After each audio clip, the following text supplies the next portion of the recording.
guys. Definitely, I'm no doctor, I'm no nurse, I'm no matron, I'm none of the above that you know. But of course, Dr. Barth is always here.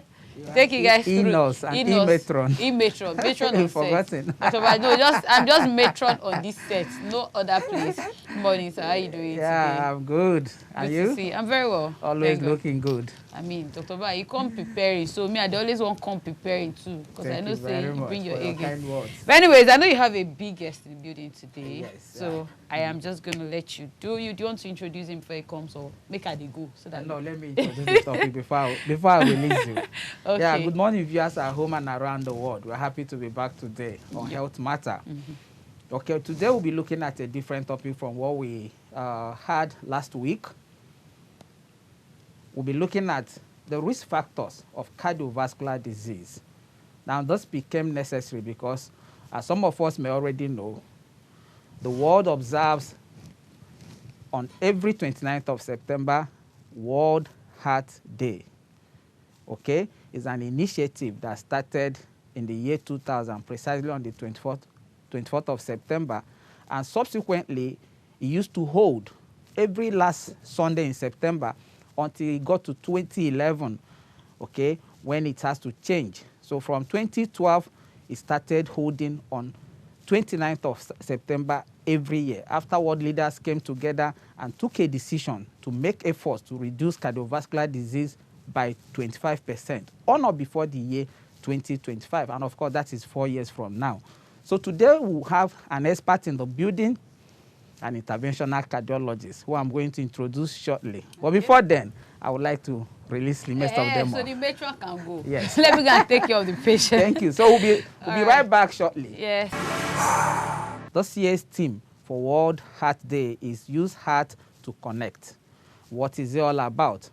The main objective of this theme is to highlight the importance, the power of digital health to improve awareness about cardiovascular disease, as well as for management and prevention of CVD globally.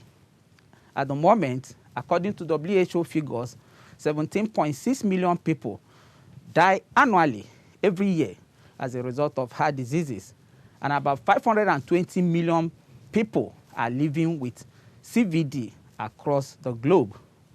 And don't forget, the topic for today is risk factors of cardiovascular diseases. What are they? And we have an expert in the building to do justice to this topic in the person of Dr. Tosin Majekodunmi. He is the MD of Euracare Multispecialist Hospital, Victoria Island, Lagos. So he's here with me. Dr. Tosin, good morning, sir. Good morning. Thank you. And welcome to the program. Thank you very much. Good to be here. Thank you very much. Okay, so what do we need to know about cardiovascular diseases? What are they? It's a big word. I would like you to start by explaining to us in a way a layman can understand. Excellent. As much as possible, let's use simple, non-medical terms.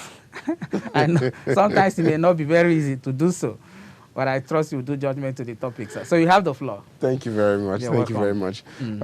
We'll try our best. So cardiovascular disease really just speaks to diseases of the heart and the blood vessels. And as you correctly said, cardiovascular diseases are the biggest killers worldwide. And before, we used to know that they were the biggest killers in developed countries like the US and the UK. But increasingly, these cardiovascular diseases are becoming a very big killer in developing countries like Nigeria and other middle-income countries as well. Even last year, when we had COVID-19, the COVID-19 pandemic, as you know, which is why we're wearing masks in the studio today, with all the publicity around it, cardiovascular disease was still the #1 cause of death in the USA. COVID was only #3. This just highlights how important cardiovascular diseases are and how important it is to know what causes them or what we can do to reduce the risk. Thank you very much, sir. Now, before we go to the causes of cardiovascular diseases, as an interventional cardiologist who has been actively involved in management of those cases, what has been your experience like? How many of such patients do you see on monthly or yearly basis? It's an excellent question. So in line with the data that we get from the World Health Organization and others, we are finding an increasing number of cases. Certainly at our hospital, Euracare Multispecialist Hospital, we see quite a significant number of patients that come in with cardiovascular disease. Most of my clinics are taking up treating patients with hypertension, diabetes, high cholesterol. These are all the traditional risk factors for cardiovascular disease or coronary artery disease. And we do see a number of patients, about 3 to 4 patients every month, who come in with acute heart attacks that could be fatal. And we're very lucky that we're able to intervene on some of these patients. And even though we're quite a small hospital, we can only imagine that if we were now to spread out exactly what we are seeing across the whole of Lagos, I think you would imagine the number of people that are suffering from cardiovascular disease. And in fact, what we find is, I'm sure your audience and other people anecdotally will have mentioned to other people when they heard of someone who just slumped suddenly and died. The most common cause of that is a heart attack or cardiovascular disease. Thank you very much. Now, what are the symptoms of cardiovascular diseases generally? What should we look out for? So that's a very good question. I think that's one of the most important reasons why we have World Heart Day, which we introduced, and why this discussion today is so important. So the most important thing that patients will experience when they have cardiovascular disease or coronary artery disease is chest pain. And that is the one that we really like to highlight to the general audience about what to do when you have chest pain. And I think I have an example of a video that I believe some of your staff are going to put up for us, which will just highlight the importance of chest pain as a symptom of cardiovascular disease. Okay. So we have the video, sir. So as this video is playing, if they don't mind pausing it so I can, if you just run it back to the beginning and pause it, please. Let's take it back to the beginning. The technical team. Thank you very much. Okay. Just let it play. Now pause. Thank you. Good. So just for people to understand, what we are seeing here is a procedure called a coronary angiogram.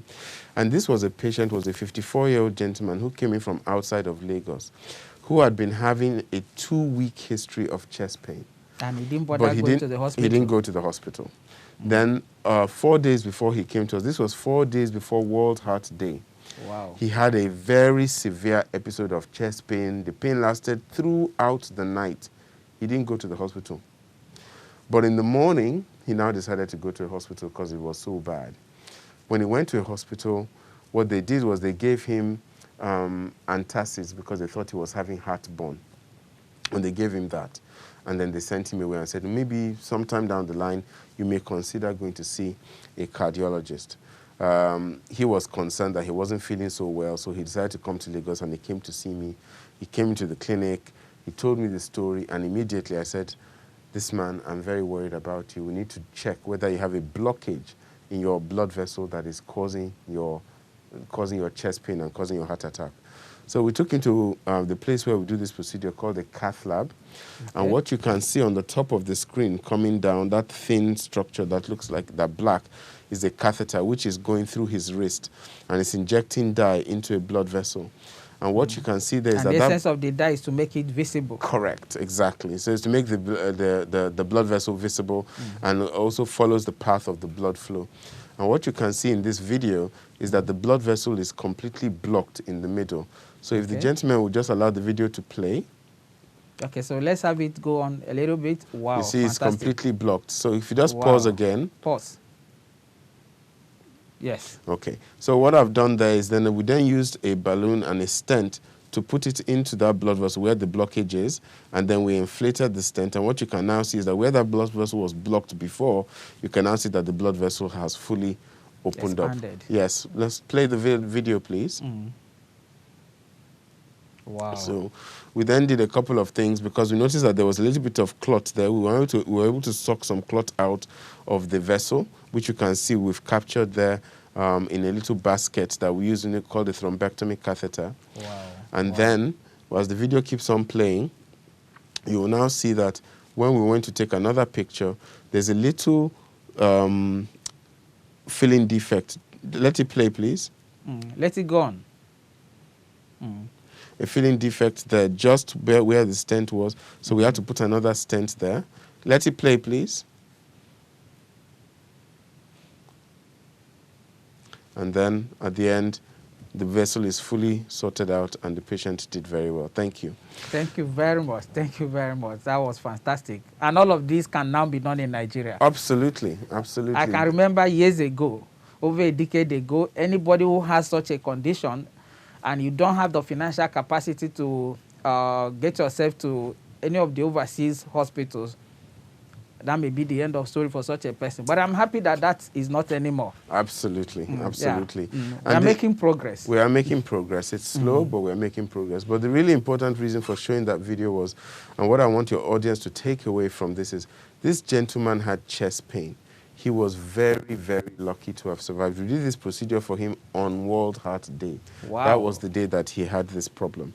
It's very important to the audience. If anybody you know above the age of 40, generally speaking, is having chest pain, they must be taken to a hospital immediately. If you want to pray, there's nothing wrong with prayer. Pray as you are taking them to the hospital. But don't sit at home with the pain and just be looking at it. This gentleman, at any point in time, from that Saturday evening up until the Sunday, could have died at home in the presence of his family because he was having chest pain and did not attend the hospital on time. And it's also important for other hospitals, which are not maybe cardiovascular specific hospitals, hospitals that may not necessarily have a cath lab or interventional cardiologist. If anybody comes to you, an older person who has chest pain, they must have an ECG performed. It is not good enough or acceptable for these patients to be told they have heartburn and then just sent on their way. That is just completely inappropriate. An interesting thing about this gentleman as well was, although he was 54, in terms of the cardiovascular risk factors that we are discussing, he had none. Wow. He wasn't hypertensive. He was wasn't going to ask diabetic. that. He didn't have high cholesterol. He doesn't have a family history. He was not a smoker. So it really serves to underline the point that it doesn't matter who turns up.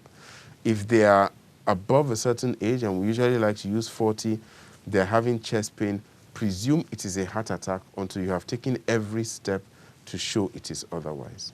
Thank you very much. Thank you very much. Now, other than the chest pain, of course, which is one of the principal symptoms that such patients may present with, what other symptoms should we look out for?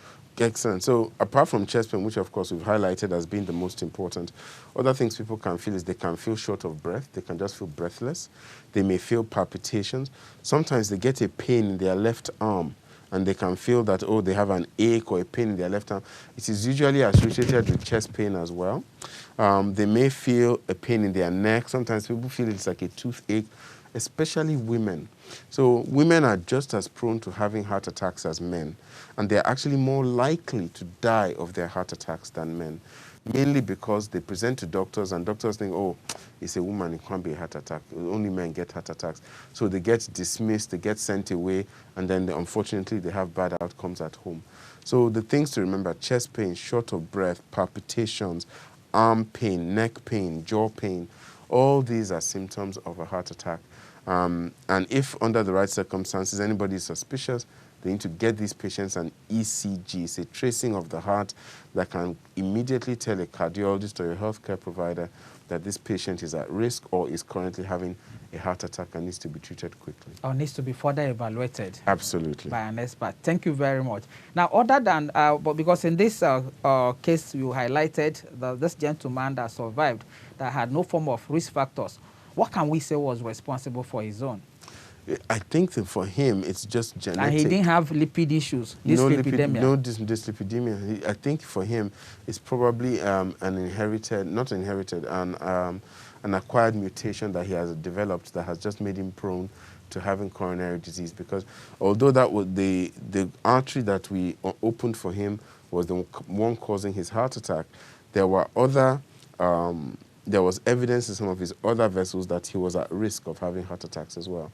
So while we are lucky we've opened up the vessel for him and he has survived, our hope is that as he moves forward, we're going to put him on the right medication to make sure that he does not have a repeat episode of such a thing to happen to him again. Thank you very much. Now, what is the place of, talking about risk factors, what is the place of things like eating of unhealthy diets, okay? Excessive consumption of salt, sodium in our diet. Absolutely. Okay, sedentary lifestyle and what have you. What are the, how dangerous are this with respect to the topic we are discussing today? It's extremely important and quite relevant. So what we're actually aiming for is we don't want to be in a situation where we're having to do these kinds of procedures on people, because this is you now trying to cure a problem. It is much better to prevent it, as we used to say in the old days. So preventing it is by doing exactly the things that you've highlighted. So making sure that you eat a healthy diet. So we now know, and at least we're beginning to know, that maybe the things that we used to do in the past were very unhealthy, eating a lot of palm oil, cooking stews with, buckets of oil on the surface of the stew, having very, very salty stews or rice or whatever it is that people eat. We know that people now need to reduce the amount of soy or saturated fat in the diet. We now know that people need to reduce to the barest minimum the amount of salt in their diet. We know that people need to eat less red meat. I mean, certainly when we were younger, eating meat or eating red meat was a bit of a treat, it was a bit of a rarity. Now, of course, things have changed. People can eat red meat multiple times a day, every day. But so let me pause you so that we'll be able to allow viewers, I'm sure they will have a lot of questions. For our viewers at home and around the world, our phone numbers will be displayed shortly. Okay, so you can give us a call, you can ask your questions, you can make an observation should there be any. Okay, we have an interventional cardiologist in the house to do justice to any of your questions, that I can assure you. Okay, thank you very much. Now, with respect to this year's theme, use heart to connect, and emphasis we are told is on digital health. Okay, what is the place of application of digital health in the Nigerian healthcare system? That's an excellent question, and I think with the example that I highlighted, I think it gives a really good reference point to exactly how digital health can play a role. So other countries have more widespread resources in terms of lots of interventional cardiologists, lots of cath labs. We have a few, and in order to leverage that, one of the things that we could do is, like the first place that this gentleman went, where he had when he was complaining of chest pain, we could use digital health to sort of get these places to have an ECG machine. They don't have to have a cardiologist to be able to interpret it. They would just need to send that, do the ECG, digitalize it, transmit it to a reference center that they partner with, and then from there they would look at it and say, this man has a problem, get him in a car, get him in an ambulance, and send him over to us so that we can do something to him and help him out and prevent him from dying. And this can be used in even more rural communities, places that are much further away from urban conurbations, so that anybody, anywhere they are, as long as they have access to just the ECG, you don't have to get a cardiologist all the way down to them, they are able to help. You can even do further things like use imaging technology like handheld ultrasound devices to scan people, and again you transmit those images to a reference center to where the cardiologist is. He can have a look at it and then make a decision as to what kind of treatment they need to start there immediately to save the patient's life, while the patient is still making his way to the reference center for the definitive treatment. Thank you very much. And I need to also add to what you have said, that can only be possible where you have internet connectivity. Correct. If you don't have internet connectivity, that cannot be possible. Absolutely. Okay. Right. Apart from having this result transmitted, you can do e-records for such patients, and also you can share such records. I was thinking a while ago, even our diagnostic centers too could be of help. In places where they're available, the result can be done instead of having to wait for hours and oftentimes 1 or 2 days to get the imaging investigation result. The e-copies can be transmitted to the hospitals so that they can make use of and then shorten the timing in making an intervention for people that may need it mostly or urgently. Absolutely right. Thank you very much. No problem now, at all. Can a child suffer heart attack?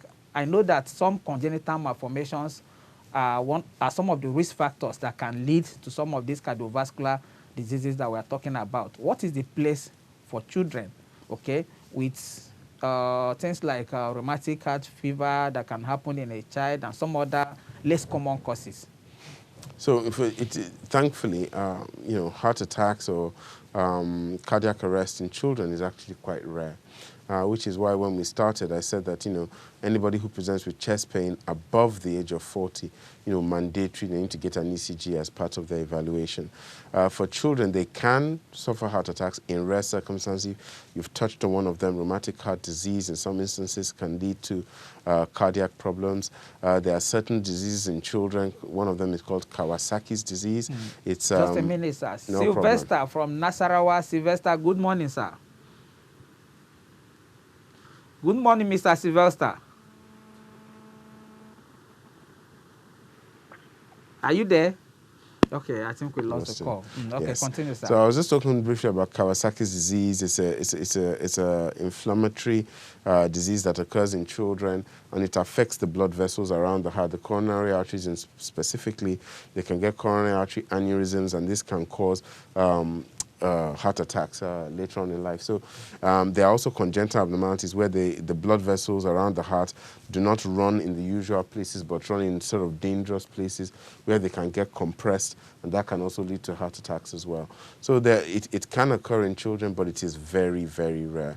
I think for the purposes of today and for our audience, I think the thing that they need to really focus on is anybody slightly older, maybe above the age of 40 with chest pain, always make sure that a heart attack is the first thing you've considered and excluded before you think about anything else.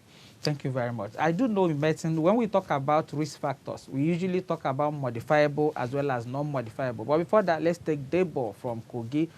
Good morning, Mr. Debo. Good morning, doctor. How are you doing? I'm fine, thank you. And how is the show going? It's going well, sir. Well, I enjoy your guest doctor. He's doing a fantastic job. Thank you very much. Thank you very much. Tosin. Yeah, my question is, first, I don't know if there is a specific centimeter that the heart should be, but if there is a situation where an ECG or an echo test shows an expansion of heart, or maybe to make it simpler, can the heart itself even grow? Is there an organ that can grow or expand? And when there's an expansion or growth of the heart, what can we call this, and what are the symptoms vis-a-vis what are the causes? If if an echo test shows that there's an expansion of heart, like I did say earlier, would want enlightenment, can it even grow? Okay. So where it grows, what are the causes or remedy, or must it always end with a surgery? Okay. Thank you. Thank you very much. I think this caller is talking about cardiomegaly. He is. Yes. I was going to ask if he's a medical person because he's in medical terms. Absolutely. So in response to, I think it was Debo, yes, the heart can enlarge. Usually your heart has reached its maximum size in childhood, and it stays the same size throughout the rest of your life. And there are certain... so in other words, as we get bigger, the heart does not join as we get bigger and bigger. Okay. Yes, after a certain age. But in answer specifically to his question, yes, the heart can enlarge. When we say the heart enlarges, it means one of two things. Either the walls of the heart get thicker, and you can normally see that on a chest x-ray, most likely. That's how most people pick it up. You can pick it up on the ECG because the way the electricity is conducted through the heart can show evidence that the heart is bigger than normal. And then, as you mentioned, on an echocardiogram, which is an ultrasound scan of the heart, you can also see that the heart's dimensions are bigger than what we allow. What can cause this? Well, the most common cause in Nigeria is going to be hypertension, or badly treated hypertension. So somebody has high blood pressure, they're not taking their tablets. In fact, I have someone in my hospital right now who had hypertension, was not taking his tablets. His heart is enlarged and actually is weak as well. So the heart is meant to be strong in terms of pumping blood out of the heart into the rest of the body. But his heart has now become weak because the pressure that it has been facing over all these years. Now, let me pause you. When the heart becomes this enlarged and weak, what are the symptoms that I could present with? Perfect question. So the symptoms that the patients typically have is breathlessness. Okay. So in fact, the patient I'm talking about who's currently in the hospital woke up in the middle of the night at 3 a.m. and just couldn't breathe. He was just breathless, was panting very badly, and then wisely someone obviously brought him to the hospital and were able to treat him, and he's now much better. In this day and age, one of the diagnostic dilemmas that we face is that, of course, anybody who is breathless these days, we have to worry about COVID-19 pneumonitis. And so we as doctors have a very difficult decision to make regarding these acutely breathless patients, whether they have COVID or they have something else. And it's really important to be able to make that distinction, because if they don't have COVID, there are things you can do that are life-saving, that can save these patients. And you don't want to take the risk of losing these patients because you think, oh, they just have COVID, and you send them to the wrong place, and then they don't get the specific treatment for them. And you just say, go to so and so. Absolutely, absolutely. So for Debo, yes, the heart can be enlarged. The symptoms of heart enlargement are usually breathlessness, swollen ankles, unable to do as much as you could do before in terms of walking. Maybe before you could walk a kilometer, now you can only walk 100 meters. And if you have that, you need to see a cardiologist for expert investigation and management. You can't do a flight or two of staircases. When you do, you start panting, start struggling to catch your breath. Correct. Okay, so if you're having those issues, you need to come and see. You need to go to your doctor first, because I don't want to say see a cardiologist. It's not everybody that can assess a cardiologist. That's true. Okay, thank you very much. So I was asking, talking about risk factors in medicine, we usually look at them in two categories: the modifiable risk factors and the non-modifiable risk factors. We've been dealing with the non-modifiable, with the modifiable one. We have Josephine from Enugu. Good morning, Josephine. Yes. How are you today? Okay. Okay. How is Enugu? I know. Okay, so speak up. I have questions to ask you. I'm fine. We can't hear you. Can you make yourself a little bit audible? Okay. Turn down the volume of your TV set. I have done it. Okay, go ahead. I want to know, is it good for somebody to clean his or her blood vessel from time to time? And what kind of drug can the person use? The person, that's somebody that is not sick. Okay, is it good for somebody to do what? Clean his or her blood vessel. Clean blood vessel. Okay, okay. Do you mean hypertension, or you mean the person's heart is beating faster and faster? The person is not sick. Okay. Okay, thank you very much. Yeah. I think he's trying to talk about hypertension or palpitations. So, I mean, in terms of hypertension, which chimes in with what you were talking about before, in terms of modifiable and non-modifiable risk factors. So the modifiable means that you can change, something you can do to change it to reduce your risk. That includes high blood pressure. You can take tablets to reduce your blood pressure. If you have high cholesterol, you can take drugs to reduce your cholesterol. You can amend your diet to reduce the amount of cholesterol in your diet. If you're diabetic, you can take drugs to treat your diabetes, and you can amend your diet to reduce the amount of sugar in your diet. If you smoke, you can stop smoking. Then that's pretty much a straightforward one. So those are the things that you have power over that you can do. The non-modifiable risk factors are age. You can't stop yourself from getting older, fortunately or unfortunately. And then also if you have genetics, if you have a genetic component. So I have some patients who come from mainly the Southeast Asian corridor, India, Pakistan. They have a very high risk of cardiovascular disease, and they have a very strong. Can it be traceable to their diet? There is a lot of it is traceable to their diet, but there's also a very strong component of genetics and family history as well. So it's not unusual to meet a patient who has heart attack, and then every member of their family is the same. Samuel from Rivers. Samuel, good morning, sir. Morning, sir. Yeah, thank you very much. Yes, sir. Thank you. It's nice to have you on the show. Please go ahead. Okay, sir. I'm just watching the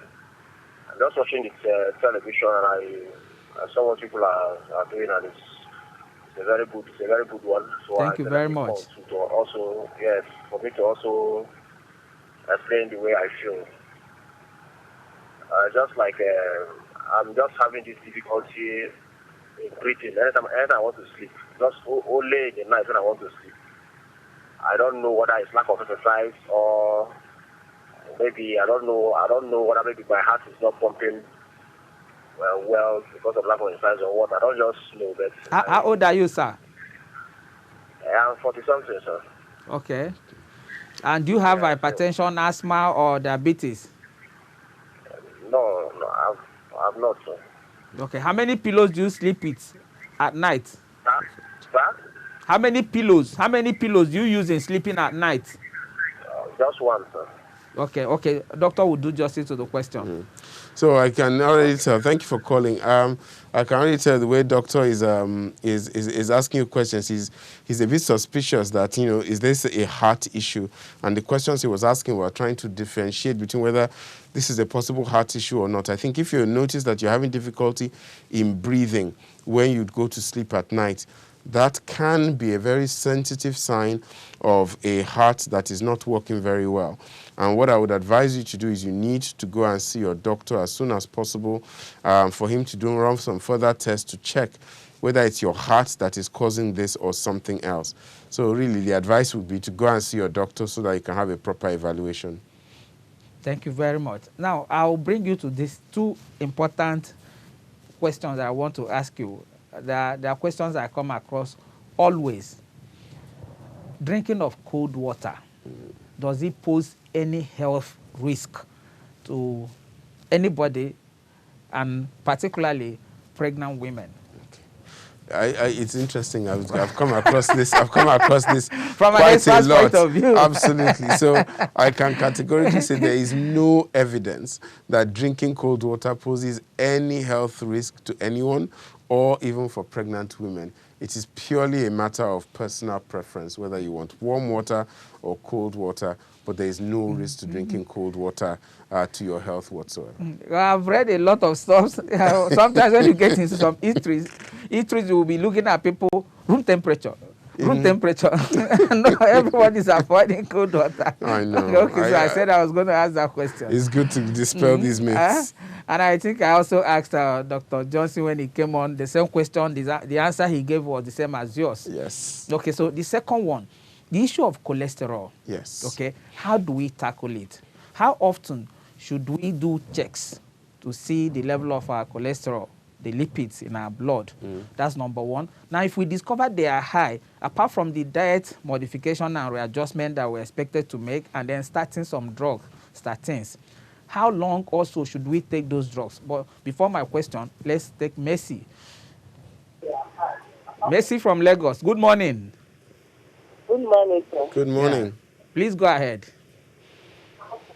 I said someone that used to feel dizziness all the time. What is the cause? I don't know. Okay. Somebody that feels dizzy all the time. Are you the person? Yes. My sister. Okay. How old is your sister? She's 35. Okay, thank you very much. Because age is important when we're talking about medical issues. So doctor will answer. Thank you, ma. Excellent. Thank you for that. When I teach junior doctors and they are presenting patients to me, one of the first things I always tell me the patient's age. Yes. It is critically important. And as we started with, I said people above the age of 40 are the ones that we are really beginning to feel are at risk for heart attacks. But to answer Mercy's question directly, constant dizziness, there's a very long list of causes of dizziness. The heart can cause dizziness for sure, mainly if the heart rhythm, the electricity, the way it passes through the heart becomes abnormal. That can be a problem and that can cause dizziness. Problems in the brain can cause dizziness. So problems with the balancing system in the brain, particularly where the ears are concerned, that can also cause dizziness. Metabolic abnormalities like low blood sugar and things can also cause dizziness. So really, it seems like we're repeating ourselves. Anemia can cause dizziness, absolutely. So it may seem that we are repeating ourselves a lot, but a lot of the time when people call in with these symptoms, the only best advice we can give them is to go to your doctor, let him evaluate you, walk through all the different possibilities, and then give you the right thing. Lillian from Lagos, good morning. Good morning, sir. Yeah. Morning, Please Lillian. go ahead, Lillian. Please, sir, I want to ask the doctor a question. Okay. I used to feel some sensation on my head. My head, although I've seen the doctor said maybe that there is much pressure on me. If I'm washing and maybe I bend down, I will be feeling boom, boom, boom, boom, boom, boom on my head. Thank you very much. How old are you, Lillian? I'm 42, sir. Okay. And I'm listen. breastfeeding. I'm a breastfeeding mother. I can hear this. I can hear the cry of the baby in Well the background. done. Congratulations, boy or girl.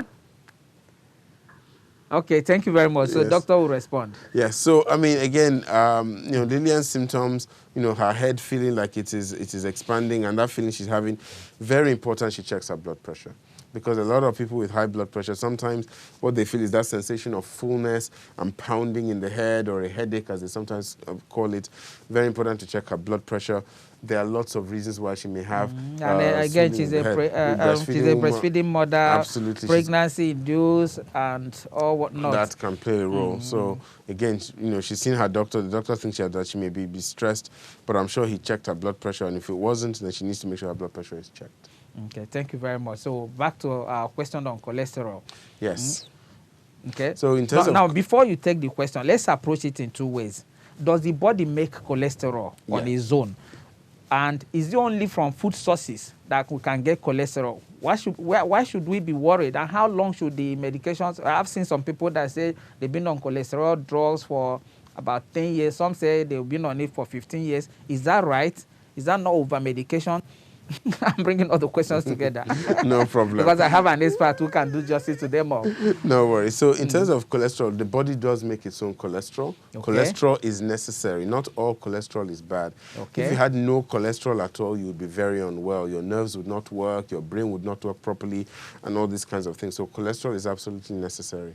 The liver is the primary organ that produces cholesterol in the body, and allows the problem with cholesterol is when there is too much of it. Just like with anything, too much of anything is bad. Yes. It's when there is too much cholesterol that there is a problem. In terms of treatment for cholesterol, so it's not only the primary source of cholesterol is diet, as you rightly pointed out. What you eat directly correlates with your cholesterol level. But not everybody who has high cholesterol, is it due to their diet alone. Sometimes some people have a problem in the way in which their liver deals with cholesterol. And so for those people, they produce a lot of cholesterol regardless of what they eat or what they don't eat. And so those are the kind of people that we call having familial hypercholesterolemia. Okay. And these patients will need to be on medication to lower their cholesterol. Now, cholesterol-lowering tablets have been around for quite a while now. Let me pause you. Nathaniel from Nasarawa, I think he's calling back. Good morning, Mr. Nat. Good morning, sir. Yeah, yes, please, go ahead. The question is that I don't know what is wrong. My heart continues to beat. Some people are saying when it's pumping, like even though I'm using pump, will be eating like that. How my stomach will be swelling up this and that. But after some time, when I can't sleep in the night, the breathing will change somehow. You see, I cannot lie down, I cannot sit well, I can't lap both sides or anyhow. But after maybe sometimes 1-2 days, or maybe when I take milk, then after some time it subsides. So people say it is also this and that. Being on this program, that's why I have been trying the number to find out what is the problem, sir. Thank you very much. Do not go now. Do not go just yet. How old are you, sir? I'm about 54 now. Okay, thank you very much. So doctor will take the question. All right, so that's very helpful. Thank you, Nathaniel. So as a 54-year-old who is describing what you describe in terms of what sounds like some discomfort, some breathing problems, palpitations when you lie down at night, some effort intolerance, this sounds very suspicious for a cardiac problem. And again, what you need to do is you need to get to your primary doctor, or if you have access to a cardiologist, you should get access to that person. You need to be investigated. It may not necessarily be a heart problem, but it sounds very suspicious. So you need to at least, given what you have described this morning, have an ECG and have an echocardiogram to either reassure you that it's not your heart, or if it is your heart, to diagnose the problem and to tell you what the treatment needs to be. Thank you very much. Tobacco use, harmful use of alcohol. I want you to comment on, with respect to heart diseases, sir. Okay. Tobacco is one is one of my favorite topics I like to talk about. So I like to think maybe I'm a bit of a gentle doctor. I'm not too harsh with my patients. So if they tell me that, oh, doctor, I like to have a glass of wine, I like to eat meat sometimes, I like to go to party, I like this and that, I say, okay, no problem. Once in a while is okay. I'm not going to be too strict on you. The one thing I'm very, very strict about is tobacco use. There is just no reason for it. And I don't, zero tolerance. Smoking is just bad universally. And if you smoke, you need to stop. And it's one of the biggest risk factors for having a heart attack is smoking. The youngest patient I treated at Euracare, in fact, the first patient I think I took to the cath lab was a 30-year-old who smoked. And he's had a very bad heart attack. He wasn't as lucky as this gentleman. His heart was badly affected. He ended up with a stroke and almost all sorts of other things. So tobacco use is really bad, needs to go. Alcohol is really more of a measure of how much you drink. If you like a glass of wine, you know, on a Sunday afternoon, maybe 1 or 2 glasses with your friends once a week, that is not harmful to you. That is very fine. There's no problem with that. But if you if you finish 2 bottles of Hennessy every weekend with your friends, that might be a problem. And that can be harmful to your heart. In fact, alcohol is a toxin. It's a direct poison for the heart. It can actually make the heart weak in a condition we call alcoholic cardiomyopathy. So sorry, that is to be avoided. Just a minute. Ogochukwu from my home state, Anambra. How are you today? I'm fine. Okay, so let's hear you. Please, I'm having a problem, as in a slight chest pain and hand pain. So sometimes it shifts to the leg. Are your legs swollen? No, it's not swollen. How old are you? Swollen. I'm 29 years. Okay. How long has this chest pain been there? It's severe, but I went to the hospital last. No, how many months or weeks have you had it? Ma? How many months or weeks? I'm talking about the duration. How long has it lasted?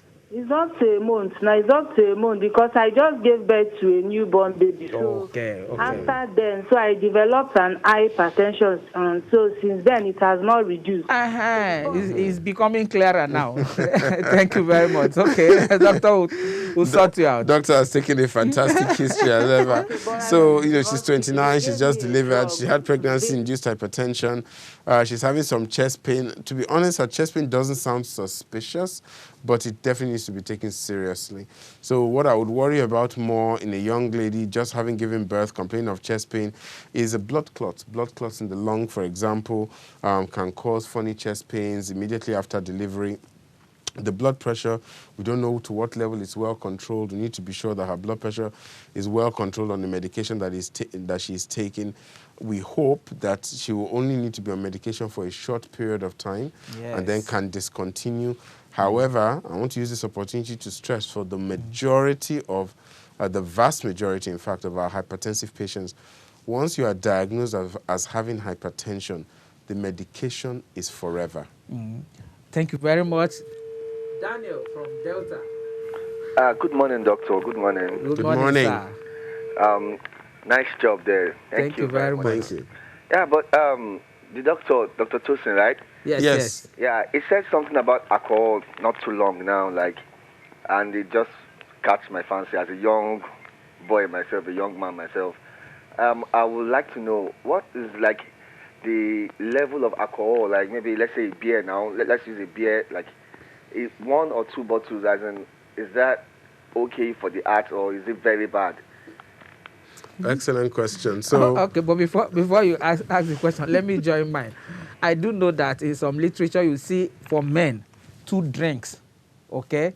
Is it per day or per week? You help us out. For women, 1 drink. So that means that women and men are not expected to consume alcohol to the same quantity. Yes. Okay, thank you, sir. No problem. So before all the women start calling in and saying we're discriminating against them, I think it's very important to mention that the reason why they have a slightly lower limit for women than they do for men is because in general, women are smaller than men. They have a smaller body surface area and a smaller circulating distribution, body mass for the alcohol to circulate. So a smaller amount of alcohol for women has the same effect as a larger amount in men. Just wanted to clear that up. Now, in terms of the absolute amount, so it's been very difficult. In the UK, they usually have a system called units, where they say for men, I think it's 21 units, for women it's 14 units per week, which exactly, as you say, amounts to roughly, you know, maybe for men, maybe 2 glasses of wine a day, for women a glass of wine a day or something like that. Obviously, it's different if women are pregnant or breastfeeding, but in general, that is around what people feel is safe for the vast majority of people. Obviously, if you have specific comorbidities or other health problems, those limits may be different. For example, if your heart is already weak because of high blood pressure or whatever, you may not want to drink to that level. You may want to make your alcohol consumption lower. If you have a liver problem, for example, you may also want to keep your alcohol consumption to a much lower limit, or even may need to abstain altogether. Thank you very much. We can't end this topic without talking about stroke. What is the place of stroke for what we are discussing today, sir? Oh, yes. So very excellent. It's really good you mentioned that, because when I talk to my patients who have high blood pressure or any of the modifiable risk factors, I actually don't try and scare them with heart attacks, because we can actually, as I showed you earlier, we can treat heart attacks fairly easily, and we can get a good outcome. Stroke is quite different. Stroke is devastating, it's debilitating, it changes people's lives forever, and is very disabling. It is pretty much the same pathophysiology as causes a heart attack. A blood vessel in the brain gets blocked acutely. These days, we do have the tools to be able to go into the blood vessel, just like we can in the heart, Let and me pause open them once up. more. John from Lagos. John, good morning. Well, good morning, sir. Yeah, thank you. Please go ahead. Okay, my question is very, very simple. You said the use of tobaccos and all these things, but what about these people that takes flavor, shisha, and all the herbs? There is difference between them and the tobaccos, right? So I want to know whether those ones are different or they are all still the same. Oh, okay. Thank you very much. I'm thinking he's talking about substance abuse generally. Yes. We didn't mention that. We just centered on smoking. Yes. So, I mean... But he was using the street names for them, which as doctors we may not be in the know. Absolutely. I thought you knew more than me. So I think in general, I would say for sure, tobacco we know has a clear correlation with heart disease, and that is why we encourage everyone to abstain from tobacco. Absolutely. For some of these other substances that you mentioned, which Doctor and I don't have too much information on, I think in general the advice around substance abuse is what we would apply here. Any substance that you're putting into your body, whether you're inhaling or ingesting, you need to be sure what it is and what risks it poses to you or potentially to your health. Exactly. And not take anything into your body that is unregulated or is unknown. So I would generally shy away from anything that somebody is selling on the side of the street that is, it may have some effects in terms of making you feel happy or good temporarily, but its long-term side effects you do not know. I would stay away from that. Thank you very much. So you were talking about stroke. Yes, so stroke is very important. It's disabling. The biggest risk factor for stroke is hypertension, and poorly treated hypertension, in fact. So one of the things that we see, a lot of other people who have been diagnosed with high blood pressure, they are taking tablets and they feel that they are okay. But actually, they are not okay, because your blood pressure is not actually low enough on the medication that you are taking. So you run into people who are just taking a very small dose of one drug, and they say, oh, I'm taking my drug, so I'm okay. Actually, your blood pressure needs to be less than 130/80 on average for you to really reduce your risk of cardiovascular events. And stroke is the one that you want to avoid the most, because if you have a disabling stroke, it can end up with you not being able to speak, not being able to eat, not being able to walk, not having to be able to be continent in terms of controlling your bowel and bladder function. So and you become a real burden to yourself and to your family members. It is so important that you do everything you can to prevent a stroke, because treating a stroke is so much more difficult. Thank you very much. We are concluding now. In the face of COVID-19 pandemic and all the challenges that come with it, just a word or two before we shut down. No problem. So, I mean, COVID has obviously taken up all our lives. We're wearing masks today. We understand that. But in the midst of that, let us still not forget that other disabling and deadly conditions exist that we still need to pay attention to and still need to treat. Thank you, sir.